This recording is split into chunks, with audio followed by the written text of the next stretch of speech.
if people didn't see it, after the game, the quarterbacks do handshakes, but then CJ tried to give Caleb some advice.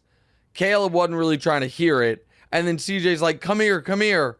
And this is the quote, stop taking those hits, learn from those mistakes, and everything you got, bro, is already in you.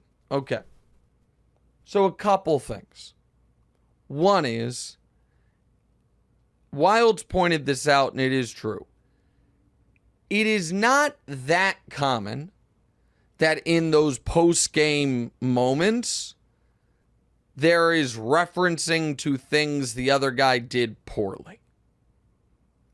It is usually, hope to see you later in the year, stay healthy, get that type of stuff. That is a little odd, but here is the part that I totally understood Caleb not wanting to hear it.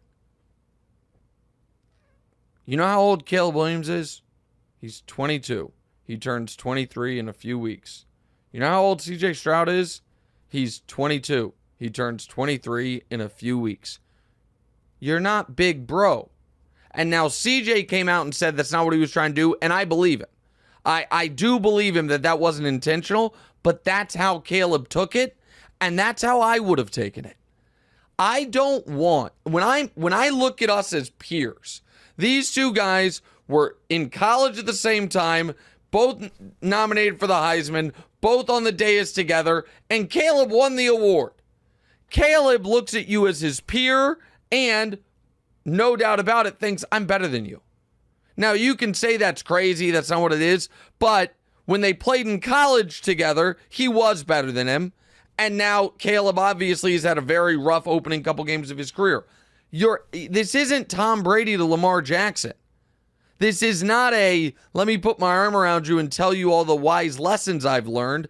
Even if that's what CJ was trying, I think CJ's heart was in the right place. But I don't want, me personally, you can say I'm wrong for this. I don't want advice in those types of moments from people that I'm competing with after I have failed that are my exact age, relative experience, my contemporary. And I think most people understand that. If I am going to compete with you and lose and then hear a lesson, you need to be a generation older than me. Flatly.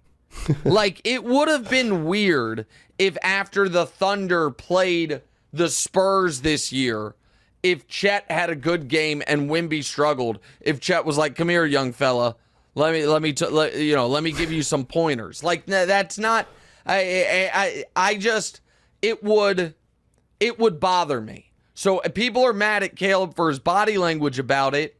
I would have had Caleb's similar body language. Sucks, dude. You're blessed. Hey, thank God you got a decent O-line, huh? Well, but also, do you understand? But do you understand what I'm saying, DeMonte, about 100%. that? I think, listen, and maybe Caleb would have had that reaction no matter what, but I would have been more bothered by Caleb reacting that way if it were Matt Stafford trying to talk to him. A guy, you know what I mean? A guy who he's looked up to, a guy who's way older, a guy who has a Super Bowl ring, those things. Then it's like, all right, listen to him, even if you're frustrated. When it's a guy that, again, you guys are the exact same age, it just felt so. So in the moment, I thought maybe CJ was doing it on purpose. Like, I'm making clear I'm kind of the alpha of these young quarterbacks. I listened to CJ at his press conference yesterday. I believe him. He was not trying to do that. I believe him. He was being genuine and trying to be helpful.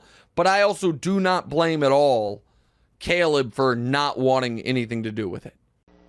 Hey, thanks for watching. Hit the subscribe button to get more from the show, and make sure to click the bell to get notified every time new content drops.